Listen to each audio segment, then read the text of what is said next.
Item ಯಾವುದೇ ಇರಲಿ try ಮಾಡಿ ಆಚಿ ಚಿಕನ್ ಮಸಾಲಾ ನಮ್ಮ ಸಿನಿಮಾಗೆ ಸಪೋರ್ಟ್ ಮಾಡ್ತಿರೋದಕ್ಕೆ. ಆ್ಯಂಡ್ ಈ ಸಿನಿಮಾದ ಬಗ್ಗೆ ಹೇಳಬೇಕು ಅಂದರೆ ಸ್ವಲ್ಪ ಡಿಲೇ ಆಗಿದೆ. ಫಸ್ಟ್ ನೈಟ್ ವಿತ್ ದೆವ್ವ ಅಂತ ಅವ್ರ ಟೈಟಲ್ ಹೇಳಿದಾಗೆ ಐ ನೋ ಅವ್ರ ಥಿಂಕಿಂಗ್ ಗೊತ್ತಾಯಿತು, ಬಿಕಾಸ್ ಏನಾದರೂ ಒಂದು ಕ್ಯಾಚಿ ಇರಬೇಕು ಅನ್ನೋ ಥರದಕ್ಕೆ ಇಟ್ಕೊಂಡಿದ್ದಾರೆ ಅಂತ. ಸೊ ಇದೊಂದು ಕಾಮಿಡಿ ಆ್ಯಂಡ್ ಹಾರರ್ ಸಿನಿಮಾ. ಇದ್ರ ಜೊತೆಗೆ ಆ್ಯಕ್ಷನ್ ಕೂಡ ಈ ಸಿನಿಮಾದಲ್ಲಿ ಪ್ರಥಮ ಅವರು ಮಾಡಿದ್ದಾರೆ. ಆ್ಯಂಡ್ ಈ ಸಿನಿಮಾದಲ್ಲಿ ನನ್ನ ಪಾತ್ರ ಬಂದು ಪ್ರಥಮ ಅವ್ರ ವೈಫ್ ಕ್ಯಾರೆಕ್ಟರ್ನ ಪ್ಲೇ ಮಾಡಿದ್ದೀನಿ. ಆ್ಯಂಡ್ ಆಲ್ಮೋಸ್ಟ್ ಐ ಥಿಂಕ್ ಒಂದು 30 ಡೇಸಲ್ಲಿ 25 ಡೇಸ್ ಕೂಡ ನಾನು ಶೂಟಿಂಗಲ್ಲೇ ಇದ್ದೆ.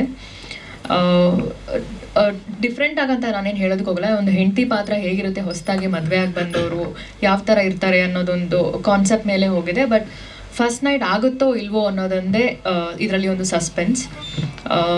ಸೊ ಇದರಲ್ಲಿ ಸ್ವಲ್ಪ ನನ್ನ ಏನಂತಾರೆ, ಒಂದು ನಾರ್ಮಲ್ ಹುಡುಗಿ, ಒಂದು ತುಂಬ ಇನ್ನೋಸೆಂಟ್ ಹುಡುಗಿ ಹೇಗೆ ಅವಳು ಕ್ಯಾರೆಕ್ಟರ್ ಚೇಂಜ್ ಆಗುತ್ತೆ, ಅವಳಿಗೆ ವೇರಿಯೇಷನ್ಸ್ ಏನಿದೆ ಅನ್ನೋದೊಂದು 2 ಪಾತ್ರ ಬರುತ್ತೆ ನನಗೆ. ಸೊ ಖುಷಿ ಆಯಿತು. ಆ್ಯಂಡ್ ಇಡೀ ಸಿನಿಮಾ ಟೀಮ್ ಬಗ್ಗೆ ನಾನು ಥ್ಯಾಂಕ್ ಯು ಹೇಳೋಕ್ಕೆ ಇಷ್ಟಪಡ್ತೀನಿ.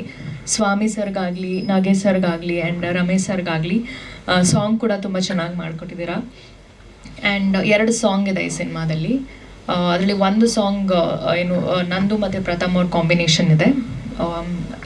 April 3rd ಸಿನಿಮಾಗೆ ಥಿಯೇಟರ್ಸಿಗೆ ಬರ್ತಾ ಇದೆ. ಎಲ್ಲರೂ ಸಪೋರ್ಟ್ ಮಾಡಿ ಅಂತ ಕೇಳೋಕ್ಕೆ ಇಷ್ಟಪಡ್ತೀನಿ.